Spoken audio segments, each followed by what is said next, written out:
and a 1, and a 2, and a 3, and a 4. I don't know if that worked or not.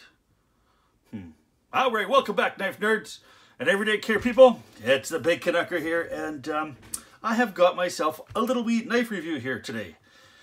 What do we say? How does Patty Potato Peeler say that? This is the Patty from across the shuck. I think that's what he says. I don't know. I like watching his channel though. He's got some pretty damn funny stuff on there. Yeah. So, all right. This is a long-awaited knife by me. Many of you eagle-eyed viewers out there know that this is the Spyderco Swayback, a Martin Sleesh designed Spyderco, and I think because you put the Martin Sleesh in front of this, and it is a very hotly awaited, sold out in many places knife. And I know there's some people out there who have some knocks on it and stuff like that. I mean, Martin Sleesh, he had the Sleesh Bowie, which is, I guess, like everyday carry royalty.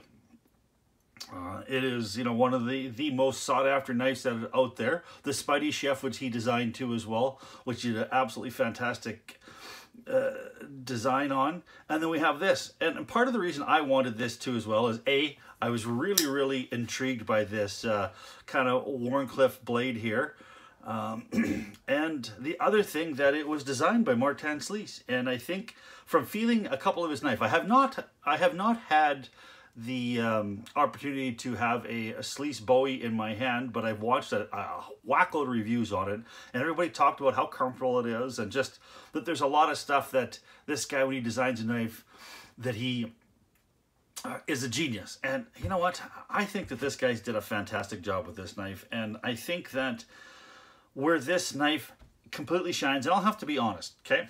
When I first picked up this knife, it was, I'm not gonna say uncomfortable, it was weird. Because when you pick up a knife, you expect it to go in your hand a certain way. All right, so this here, Paramilitary 2. I'm gonna say that Papa Glasser and Eric, who helped with this design, they designed it from the handle out, and you can tell. I mean, it's a great knife, and it's comfortable, and it fits like a knife should fit inside your hand. And of course, now we've got the Bombshell, which is Michael Birch. And even, I mean, I've got big hands. This is a 3.5, maybe 4 in a good day finger carry, but he's a genius too when it comes to the ergos. And I mean, I put this knife in my hand and it's like a bell. Boom! It fits so well. I love ADCing this knife. I love ADCing this knife, and I love carrying this knife. And I have to say, right off the bat, grabbing this knife out of the box, I was like, I don't know if I absolutely love this knife. You know, the clip is a little pokey here. You've got this here, which kind of pokes into your palm a little bit. A really small opening. No way to Spidey flick it. This is a little bit sharp on this side. And no belly, which doesn't matter.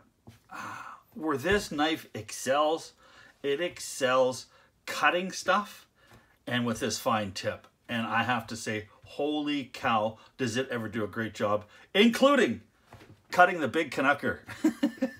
I was cleaning off this blade a little bit, and it got a little away from me, and it touched ever so slightly, and zoink, and I gave myself a little bit of a cut. And there's my Band-Aid, the new skin.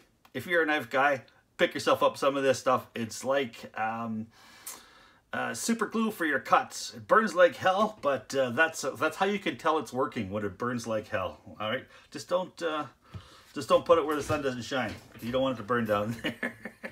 All right, so when I first got this knife, I was I'm not gonna say disappointed. I'm gonna say it was weird. And I've been EDCing this constantly here for about 2 weeks, I suppose. And over that time, I've gained a whole new appreciation of this knife. And I think that Martin Sleesh is a genius too as well.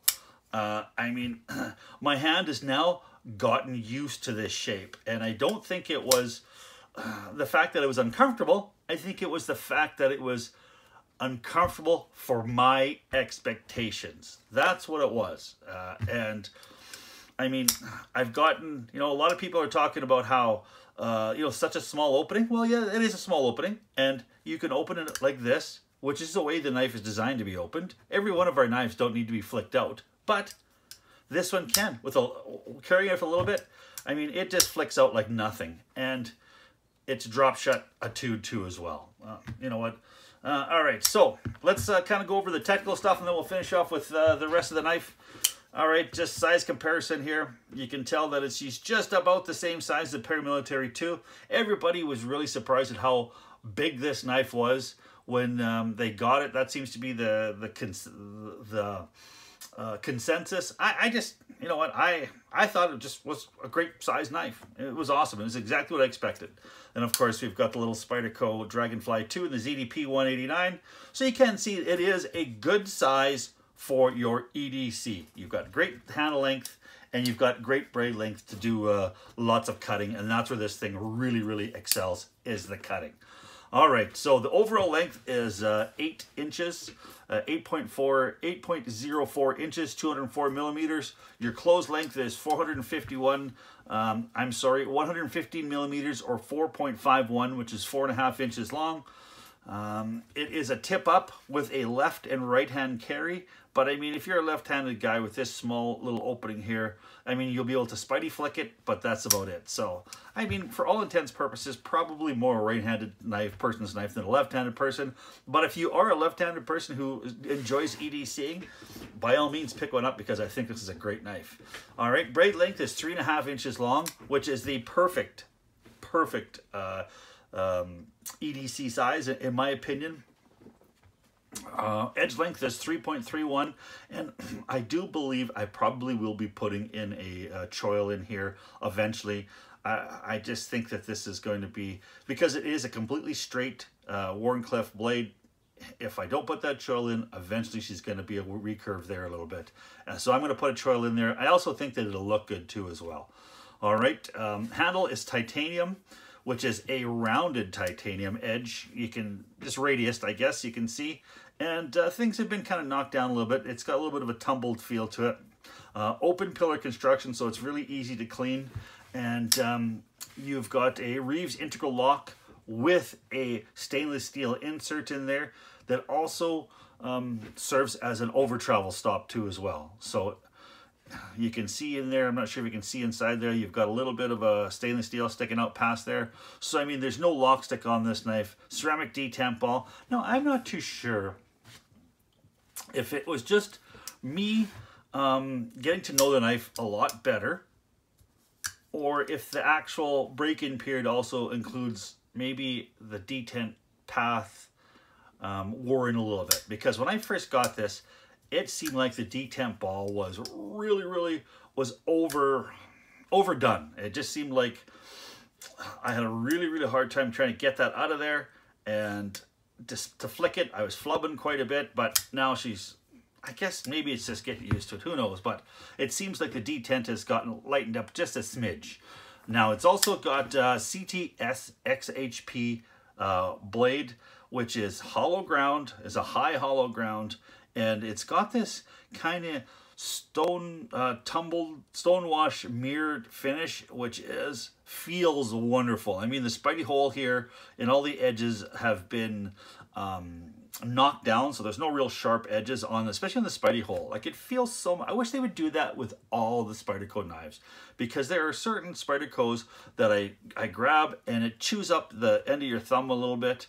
And this one's not a big Spidey hole to begin with, so I can just imagine being in there, she'd really do a lot of damage to the end of the thumb. But because it has been knocked down, it is such a really good feeling blade all the way along.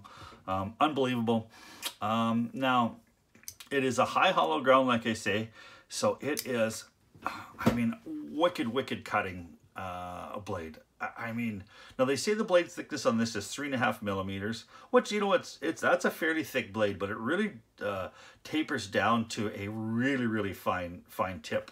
And like I said, that's where this thing really excels, is the cutting, the slicing.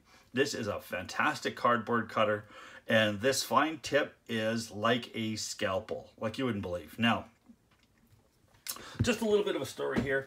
Now, I'm still recovering from my surgery. Got to go back and have a CT scan, but I'm allowed to try to get out there and do a little bit. And so what I ended up doing is I ended up trying to cut my front lawn a little bit, and I have to wear my cast, and I don't want to get it all full of green and full of grass. So I just take a couple of plastic bags and some packing tape, and I wrap the bag. I stick my foot inside a couple of bags, and I do a couple of wraps of tape, and there, Bob's your uncle. I've got a big plastic bag on my foot, and I can mow my lawn without getting grass in there. Well, after I was done mowing the lawn, I took this, because it was in my pocket, opened it up, and I drug it ever so slightly across the tape to kind of break it up, and just cut that tape off a little bit. Well, I mean, this thing, wow. I was wondering, what the hell is going on? It completely cut through this thick webbing right here. I'm not sure if you can see that. Just like butter. And then it cut the tip off there, like this. And you can see here, it also cut inside there. And I mean, oh, then you can see how it cut right like that. I mean, I just ever so slightly put my damn knife on this tape, and it just cut right through the tape and right through the webbing, and it cut the webbing off. And I thought, what the hell is this thing? Did I get some sort of chemical on here that's breaking apart? I never thought that just a tiny bit of dragging across that tape would go right through and cut that. So this is a slicer. And that's also getting back to how the thing feels. Is now when I first grabbed this to break up some cardboard box, and I pressed into it and I cut that damn cardboard, that's where the bell rung for me.